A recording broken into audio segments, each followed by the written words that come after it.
Welcome to the Irish Loaf channel, quality baked videos just for you. So, debunking the new crackdown on social media. Many people are seeing news stories about people getting arrested over social media posts.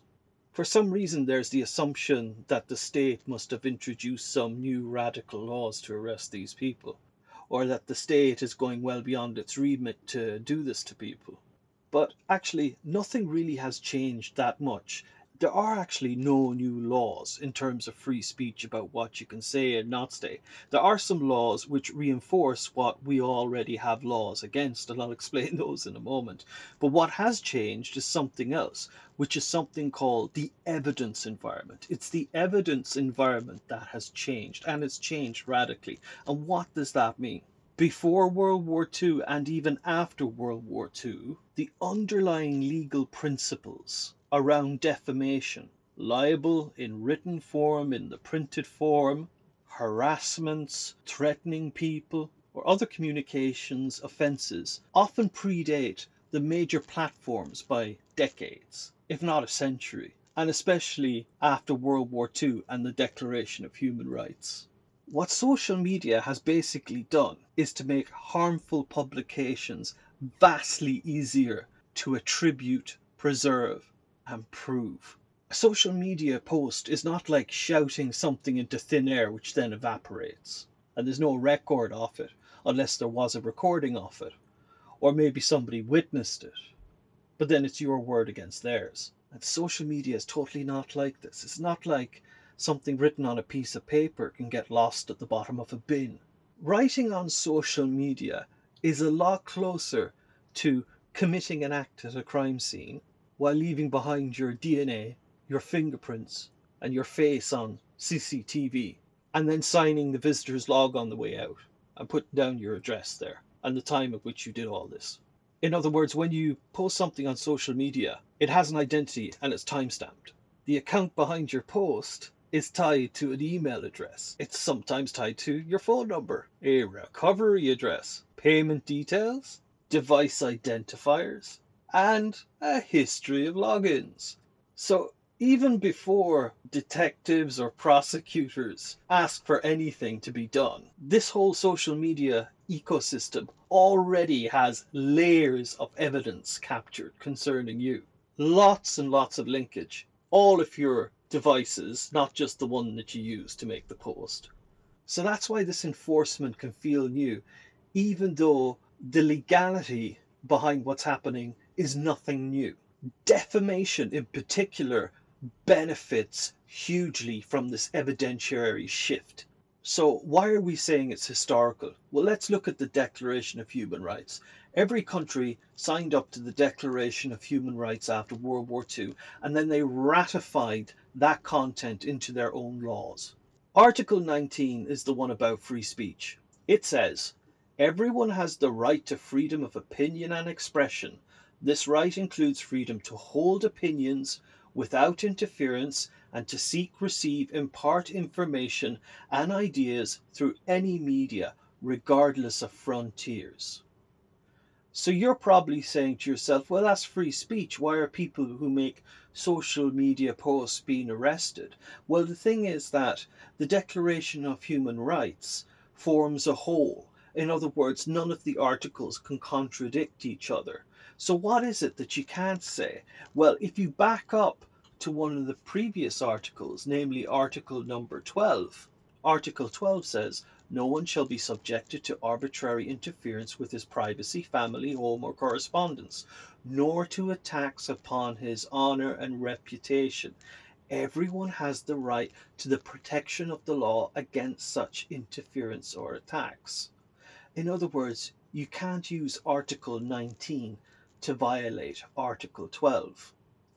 So yeah, you have free speech. You just can't libel people, or you can't slander people, or if you do, then there are penalties for doing so.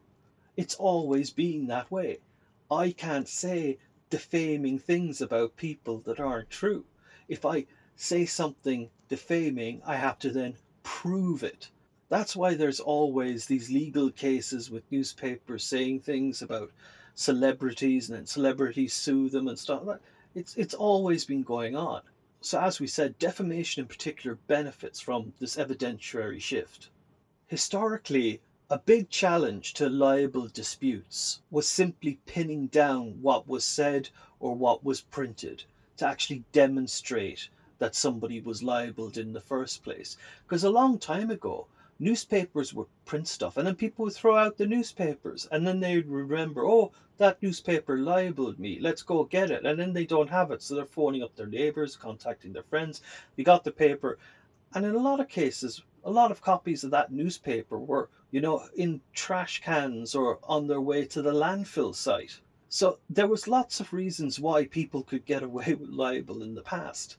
It's simply that the evidence got destroyed, or there was a chance that people would throw things out and there wouldn't be a record of that libel anymore. Sometimes there would be, sometimes there wouldn't.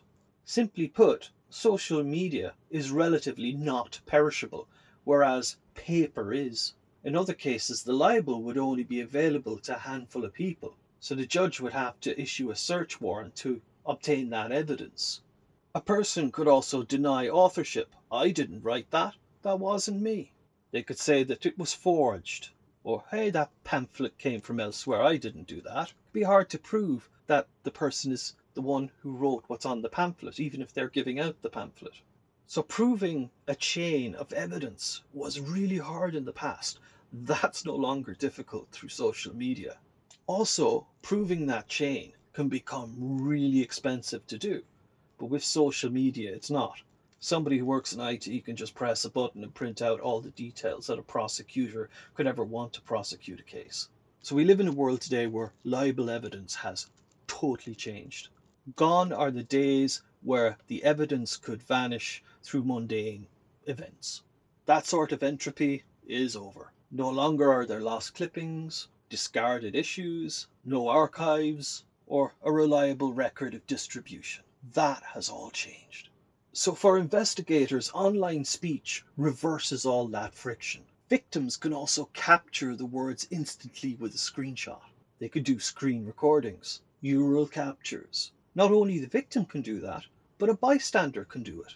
That means witnesses are de facto automatically multiplied because it's social media, especially if it's done in public. Reposting, quoting, and this can keep the content alive forever. Furthermore, if you delete something, you can actually be charged with tampering with the evidence. So a lot of these social media platforms, they're retaining their server logs. They're keeping moderation records, certainly account histories. Where legal processes are used, investigators can correlate timestamps with IP addresses and IP addresses with subscriber information. When you add in device data, phones that store app sessions, notifications, drafts, and even the remnants of deleted content, the question, did you publish this, becomes less of a debate and more of a simple forensic exercise. As in, here's the evidence that you did it. There you go, no debate. So what's happened is the law hasn't become stricter. The law was always there. It means that libel deniability has utterly collapsed. Social media has totally compacted the distance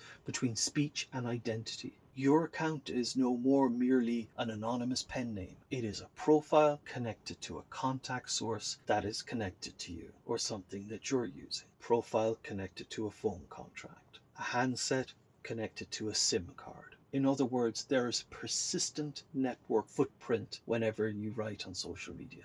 In the old print era, a person's libel could be someone using anonymous intermediaries or ephemeral distribution. Today, posting from your personal device on a registered account can embed the equivalent of a signed confession. It is also why outcomes can escalate very quickly. So as we saw in the Declaration of Human Rights, which are ratified into law, when speech crosses legal thresholds, defamatory allegations presented as fact, targeted harassment, credible threats, or coordinated campaigns, there is often a clear evidentiary package behind them. That package is now available immediately, and that's where the laws have changed. The content, the audience it reached, the identity trail, and the harm. And guess what? The same is true even if the state is not involved.